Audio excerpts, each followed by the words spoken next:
Ada dua fakta politik menarik dan juga teramat penting yang pastinya luput dari perhatian kebanyakan orang, termasuk kebanyakan pengamat politik dan juga para politisi itu sendiri. Bisa jadi dua fakta ini kabar baik buat masa depan Indonesia, buat masa depan demokrasi dan masa depan ekonomi Indonesia.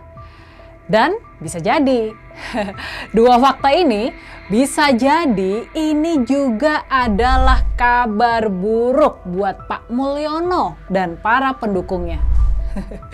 Kalian mau tahu apa dua fakta penting ini? Dua fakta ini terkait dengan masyarakat perkotaan di negara kita, khususnya di Pulau Jawa. Dua fakta penting ini terkait dengan masyarakat di 10 kota terbesar di Pulau Jawa dan hasil pilkada yang baru lalu. Tampaknya hasil pilkada lalu menegaskan kalau masyarakat perkotaan kita adalah masyarakat yang mandiri dan nggak bisa ditaklukkan sama manuver politik Pak Mulyono dan gerombolannya. Masyarakat perkotaan kita sudah lebih mandiri dan rasional dalam politik. Makanya, kalian tahu nggak? Kalian kebayang nggak? Kalau kader PDI Perjuangan ternyata sukses terpilih di 5 dari 10 kota terbesar di Pulau Jawa. Kalian percaya nggak? Makanya, ayo kita bedah hasil Pilwalkot, hasil pemilihan wali kota yang baru lalu. Kalian simak sampai akhir ya.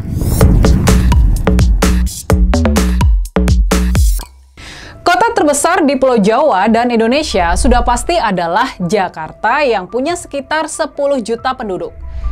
Dan kalian pastinya udah ngikutin beritanya kan ya? Kalau yang terpilih sebagai gubernur Jakarta adalah duet kader PDI Perjuangan, yakni Mas Pramono Anung dan Bang Rano Karno Sidul. Mereka berdua adalah sama-sama kader dari PDIP. Dari Jakarta kita langsung terbang ke Surabaya, kota terbesar kedua di Indonesia dan juga di Pulau Jawa. Di ibu kota Jawa Timur berpenduduk sekitar 4,5 juta jiwa ini, lagi-lagi duet kader PDI Perjuangan memenangkan pemilihan, yakni Cak Eri Cahyadi dan Pak Armuji. Sama dengan Mas Pram dan Bang Dul, duet Cak Eri dan Pak Armuji ini dua-duanya adalah kader dari PDI Perjuangan. Nah, dari ibu kota Jawa Timur kita pindah ke ibu kota Jawa Tengah, yakni Semarang, kota terbesar nomor 7 di Pulau Jawa. Di kota tersebut, lagi-lagi kader PDI Perjuangan berjaya.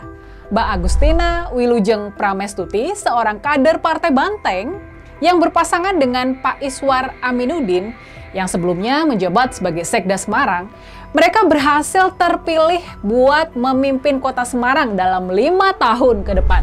Lalu dari ibu kota Jawa Tengah, kita beralih ke ibu kota dari daerah istimewa Yogyakarta, yakni Kota Madya, Yogyakarta. Nah, di sini lagi-lagi calon dari PDI Perjuangan memenangkan pemilihan, yakni Pak Hasto Wardoyo. Pak Hasto ini sebelumnya menjabat sebagai Bupati Kulon Progo antara tahun 2011 sampai dengan tahun 2019.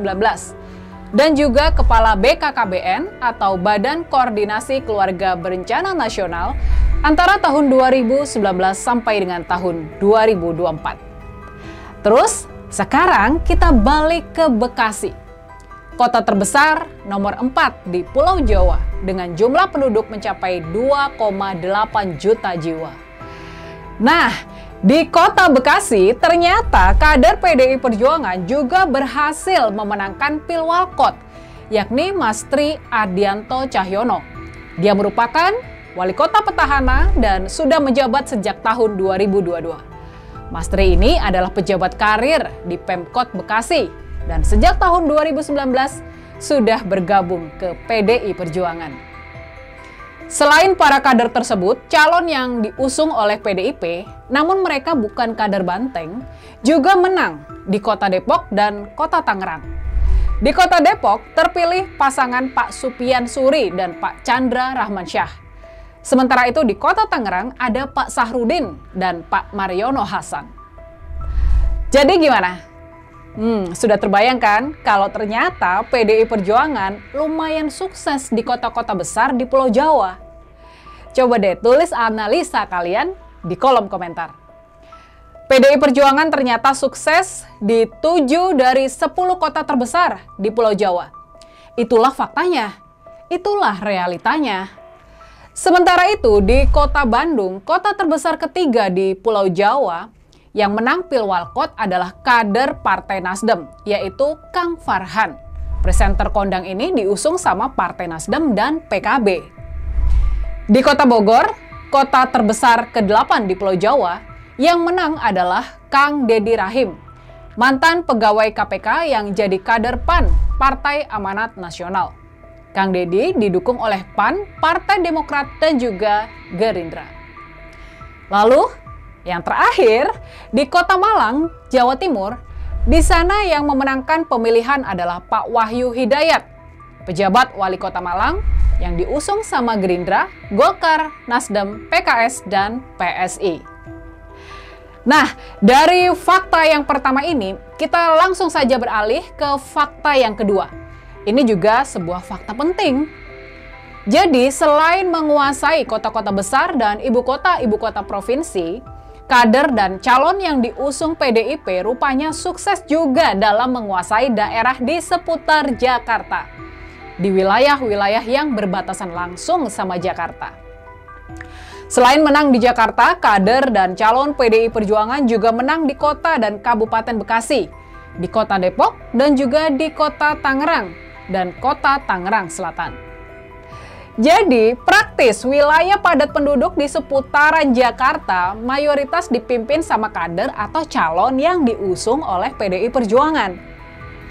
Pastinya ini adalah sebuah kabar baik, karena koordinasi, komunikasi, dan kerjasama di antara para pemimpin daerah tersebut bakal lebih mudah dan mulus. Mas Pram dan Bang Dul bakal lebih mudah mengkoordinasikan pembangunan di Jakarta dan daerah-daerah di sekitarnya. Jadi, gimana? Gimana nih kalau menurut kalian? Setelah melihat fakta-fakta hasil pilkada tadi, apakah kalian masih yakin kalau Pak Mulyono benar-benar sukses dalam melumpuhkan partai yang dikhianatinya, yakni PDI Perjuangan? Ternyata partainya Ibu Mega itu masih saja kokoh berdiri dan bahkan menguasai kota-kota besar di Pulau Jawa. Gimana kalau menurut kalian? Tulis ya di kolom komentar.